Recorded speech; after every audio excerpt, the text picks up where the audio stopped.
సుఖీభవకు స్వాగతం. ఈరోజు సుఖీభవలో రేడియేషన్ చికిత్సలో సరికొత్త విప్లవం, న్యూక్లియర్ మెడిసిన్, నాలుక చెప్పే నిజాలు, అపెండిసైటిస్ ఆందోళన అనవసరం, పిల్లల్లో మూత్రనాళ ఇన్ఫెక్షన్లు, ఇంకా హెల్త్ టిప్.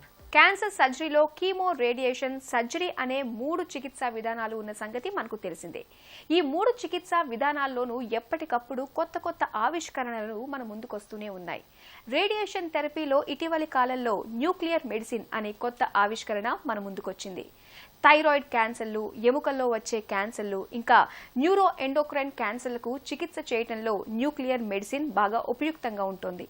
రేడియో ఐసోటోపుల రూపేణా క్యాన్సర్లను గుర్తించడమే కాకుండా నయం చేయగలుగుతున్న న్యూక్లియర్ మెడిసిన్ విధానం గురించి ఇప్పుడు తెలుసుకుందాం.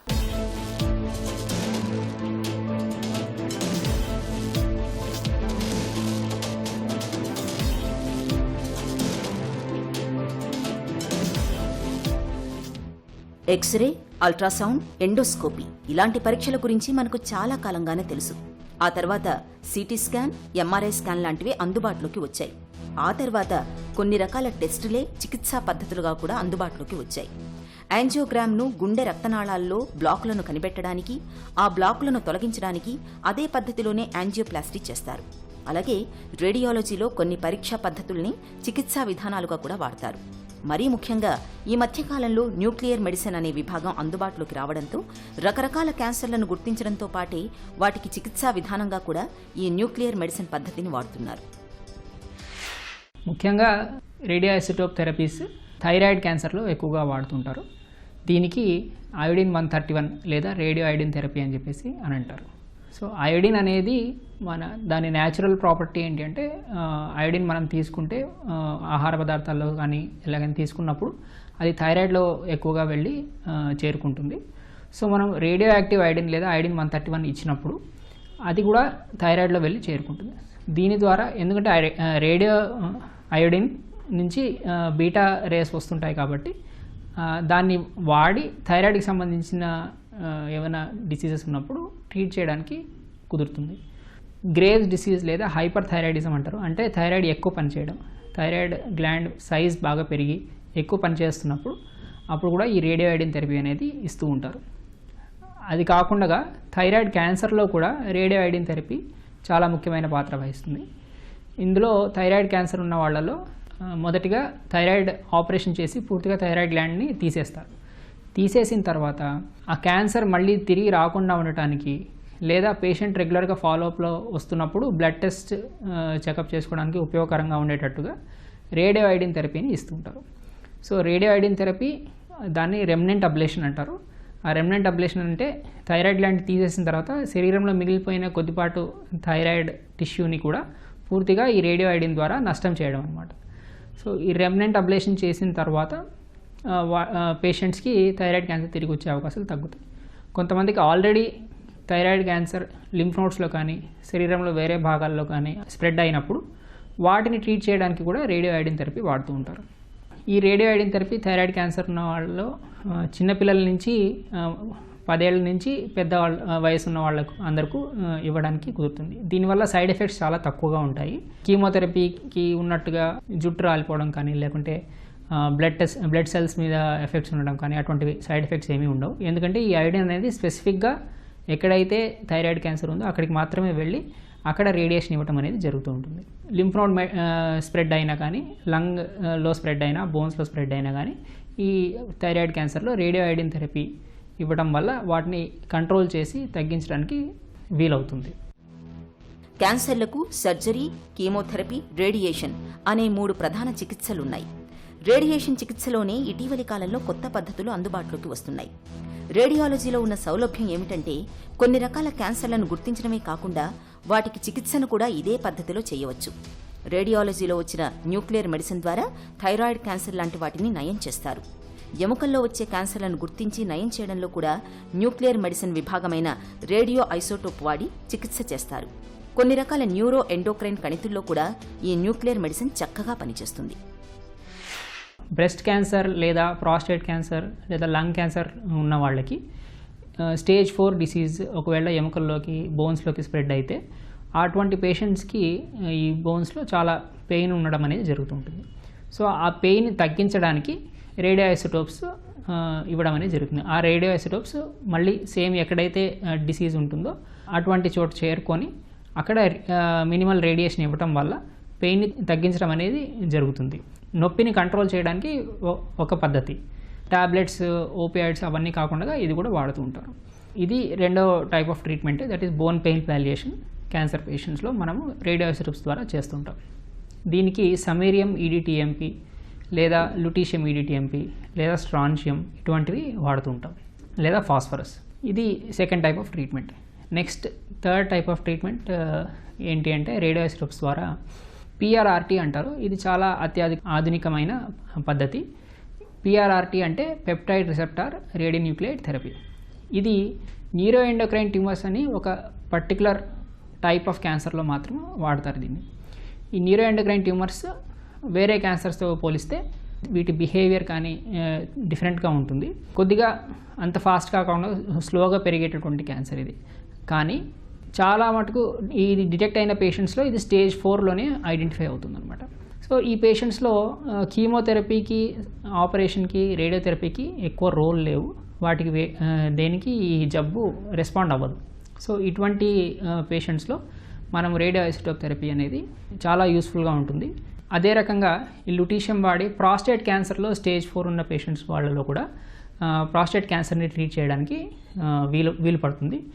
ఇవే కాకుండా మనము radio isotope treatments liver cancer పేషెంట్స్లో కూడా వాడుతుంటాము.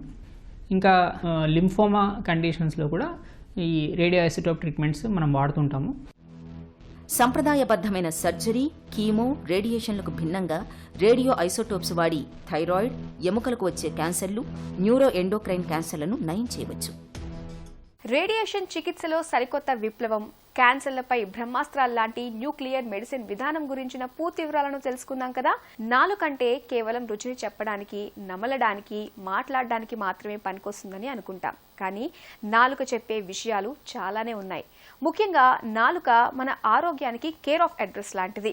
మన నోటి నుంచి మలద్వారం వరకు ఎక్కడ ఏ చిన్న సమస్య తలెత్తినా దాని తాలూకు లక్షణాలు మన నాలుక మీద ప్రతిఫలిస్తాయని చెబుతారు డాక్టర్లు. నాలుక తీరుతెన్నుల్ని పరిశీలించడం ద్వారా అనారోగ్య సమస్యల గుట్టుమట్లను ఎలా తెలుసుకోవచ్చో ఇప్పుడు తెలుసుకుందాం.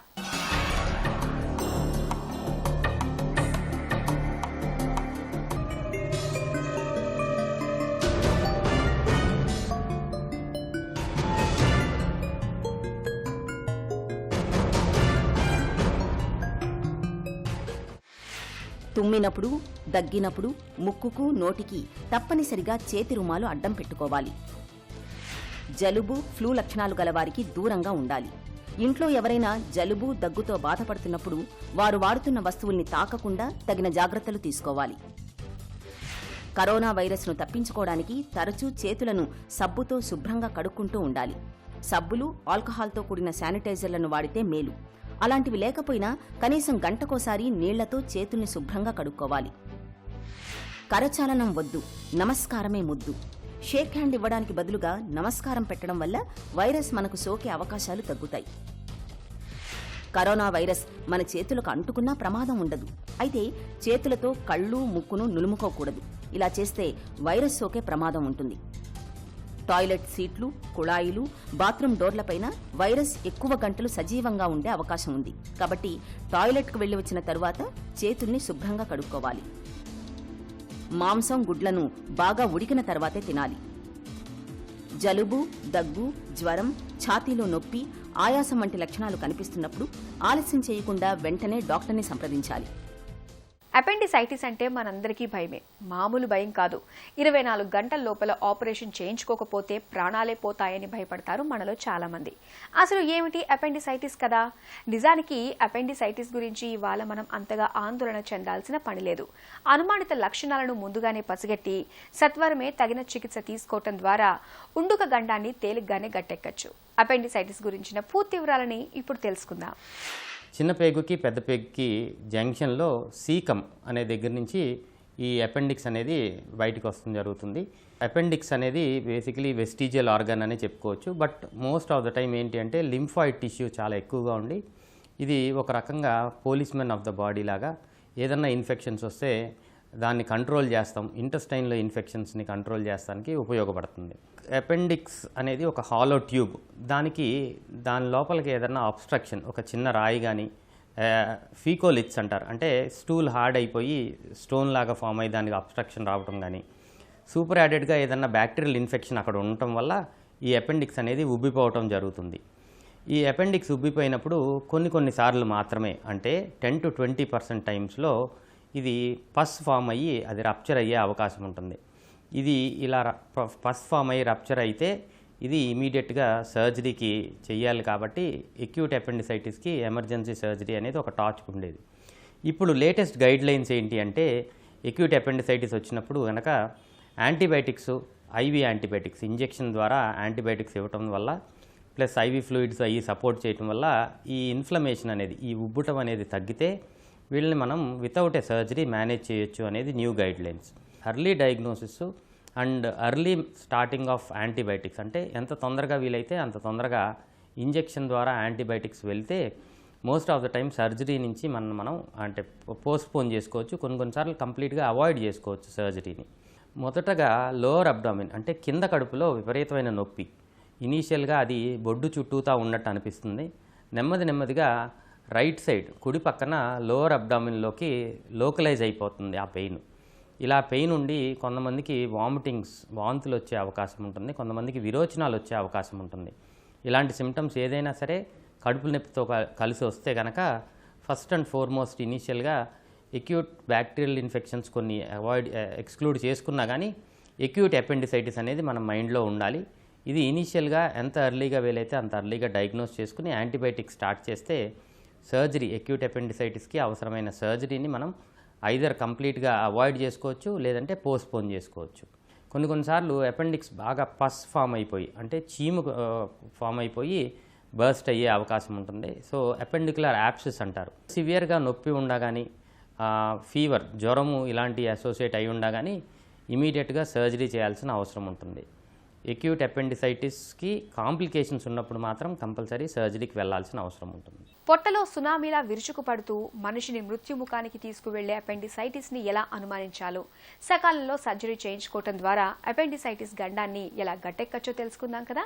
పసి వయసులో పిల్లలు పక్క తడపడం మామూలే, కానీ పిల్లలు మూత్రం పోస్తున్నప్పుడు మంట, నొప్పి అని చెబుతున్నారంటే ఖచ్చితంగా ఎక్కడో ఏదో సమస్య ఉన్నట్టుగా అనుమానించాలి. పెద్దల్లో మాదిరే పిల్లల్లోనూ తరచూ మూత్రనాళ ఇన్ఫెక్షన్లు కనిపిస్తూ ఉంటాయి. ఒక్కోసారి పుట్టుకతోటే మూత్ర వ్యవస్థలో ఏదైనా సమస్య కూడా ఉండొచ్చు. పిల్లల్లో కనిపించే మూత్రనాళ ఇన్ఫెక్షన్లు, వాటిని అధిగమించే మార్గాల గురించి డాక్టర్ని అడిగి ఇప్పుడు తెలుసుకుందాం.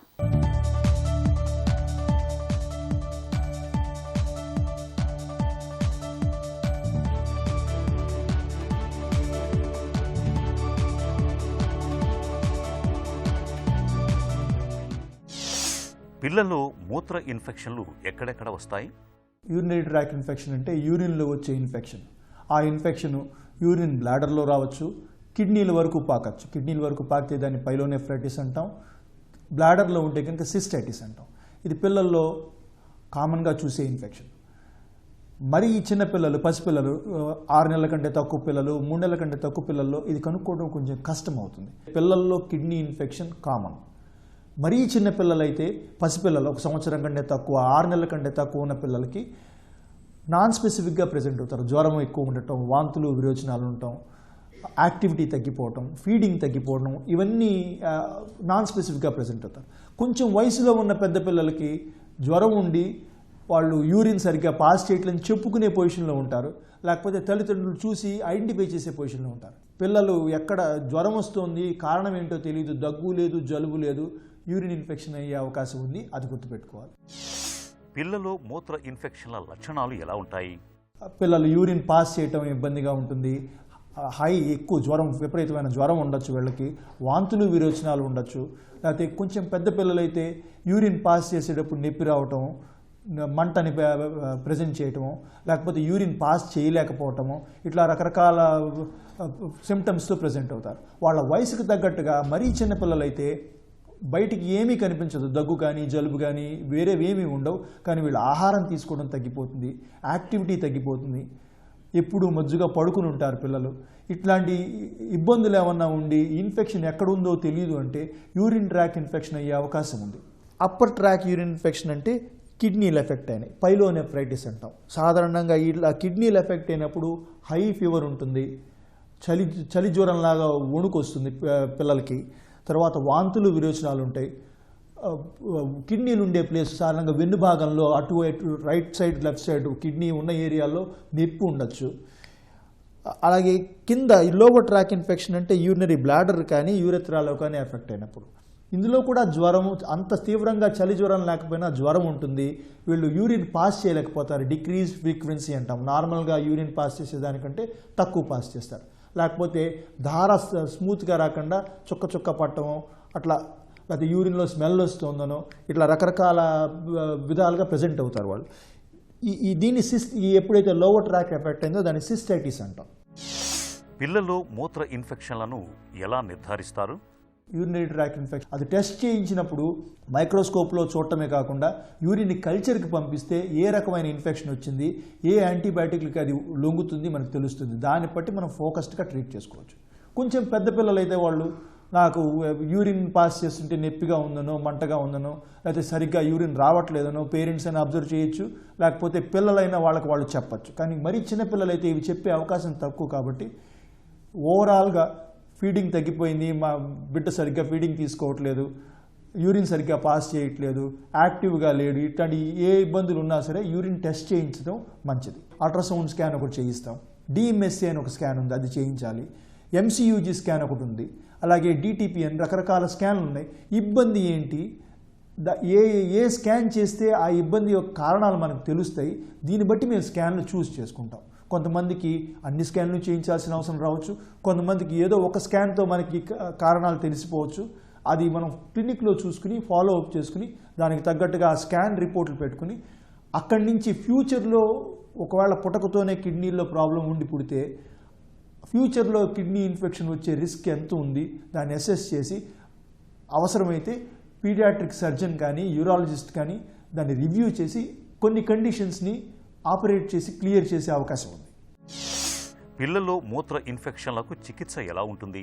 కేవలం లోవర్ ట్రాక్ సిస్టైటిస్ అంటే యూరినరీ బ్లాడర్లో ఇన్ఫెక్షన్ ఉంటే కనుక యూరిన్ కల్చర్కి పంపించి యాంటీబయాటిక్లు దేనికి లొంగుతుందో చూసుకుని నోటి ద్వారా యాంటీబయాటిక్ ఇస్తే లొంగే అవకాశం చాలా ఎక్కువ ఉంది. అలాగే కిడ్నీస్ ఎఫెక్ట్ అయితే పైలోనెఫ్రైటిస్ అంటాం. అంటే పైలోనెఫ్రైటిస్ కిడ్నీలో ఇన్ఫెక్షన్ వచ్చినట్టు, అది అప్పర్ ట్రాక్ ఇన్ఫెక్షన్ అంటాం. అది తీవ్రంగా ఉంటుంది కాబట్టి అడ్మిట్ చేసి నరాల్లోంచి యాంటీబయాటిక్లు ఇచ్చి ఆ కోర్సు పూర్తి చేసి ఆ ఇన్ఫెక్షన్ కంప్లీట్గా క్లియర్ చేయడం చాలా ముఖ్యం. ఈ ఇన్ఫెక్షన్ పూర్తిగా క్లియర్ కాకపోయినా లేటుగా బయటపడి లేటుగా ట్రీట్మెంట్ స్టార్ట్ చేసినా కిడ్నీలు డ్యామేజ్ అయ్యే రిస్క్ ఎక్కువ ఉంటుంది. పసిపిల్లలు అయితే ఆహారం సరిగ్గా తీసుకోవట్లేదు, యాక్టివిటీ తగ్గిపోయింది, వాంతులు విరోచనాలు ఉన్నాయి, అనుమానం ఉన్నప్పుడు యూరిన్ టెస్ట్కి పంపించడం ముఖ్యం. అలాగే కిడ్నీ ఫంక్షన్ ఎలా ఉందో కూడా రక్త పరీక్ష చేసుకుని అవసరం ఉంటే ఐవీ ఫ్లూయిడ్స్ ఇచ్చి డీహైడ్రేషన్ని అరికట్టే స్ట్రాటజీస్ కూడా మనం ఫాలో అవుతాం. యూరిన్ ఇన్ఫెక్షన్ని కనుక్కోవడానికి కల్చర్కి పంపించి అందులో యూరిన్ ఇన్ఫెక్షన్ ఉందా లేదా అని ప్రూవ్ చేసుకోవడం ఇంపార్టెంట్. బ్లైండ్గా మనం యాంటీబయాటిక్ ఇన్ఫెక్షన్ ఉండే అవకాశం ఉందని యాంటీబయాటిక్లు పెట్టేస్తే నిజంగా ఇన్ఫెక్షన్ లేని చోట అనవసరంగా యాంటీబయాటిక్ ఇచ్చిన వాళ్ళం అవుతాం. దానివల్ల ఫ్యూచర్లో యూరిన్ ఇన్ఫెక్షన్ వస్తే ఈ యాంటీబయాటిక్ దానికి లొంగటం మానేస్తాయి. మూడోది, ఫీడింగ్ సరిగ్గా లేనప్పుడు, డీహైడ్రేషన్ ఉన్నప్పుడు, ఈ ఇబ్బందులు ఉన్నప్పుడు కిడ్నీ మీద ప్రెషర్ ఇంకా పెరుగుతుంది. వాంతులు విరోచనాల వల్ల వచ్చిన డీహైడ్రేషన్ అవ్వచ్చు, దగ్గు జలుబు వచ్చిన డీహైడ్రేషన్ అవ్వచ్చు. ఈ కండిషన్లో కూడా కిడ్నీల మీద ఫర్దర్ ప్రెషర్ పడకుండా ఐడెంటిఫై చేసుకుని దాన్ని ట్రీట్ చేస్తే కిడ్నీలు లాంగ్ టర్మ్లో డ్యామేజ్ కాకుండా సేవ్ అవుతాయి. ఏ పిల్లల్లో మూత్ర ఇన్ఫెక్షన్లు వచ్చే ప్రమాదం ఎక్కువ? క్యాకుట్ అని కొన్ని కండిషన్స్ ఉన్నాయి, congenital anomalies of kidneys and urinary tract అని.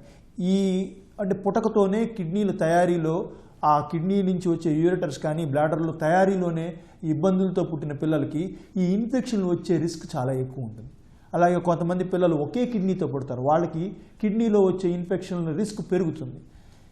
ఇవి దృష్టిలో పెట్టుకుని ఒకసారి ఇన్ఫెక్షన్ క్లియర్ అయిపోయిన తర్వాత ఈ టెస్టులు చేసి కిడ్నీ ఇన్ఫెక్షన్ యాదృచ్ఛికంగా వచ్చిందా లేక వేరే కారణాలు ఏమన్నా ఉండి ఇన్ఫెక్షన్కి రిస్క్ పెరిగిందా ఆ బిడ్డకని చెక్ చేసుకోవడం ముఖ్యం. పిల్లలకు తరచూ మూత్రనాళ ఇన్ఫెక్షన్లు సోకుతున్నప్పుడు ఏం చేయాలో, ఎప్పుడు ఎలాంటి వైద్య సాయం అవసరమవుతుందో తెలుసుకుందాం కదా. ఇక ఈ రోజు కార్యక్రమాన్ని ముగించే ముందు ఆంధ్ర హాస్పిటల్ సమర్పించు ఒక చిన్న చిట్కా మీకోసం. చర్మంపై మచ్చల్ని తొలగించుకోవటానికి ముల్లంగి గింజలను మెత్తగా నూరి దానికి కొద్దిగా కొబ్బరి నూనెను కలపండి.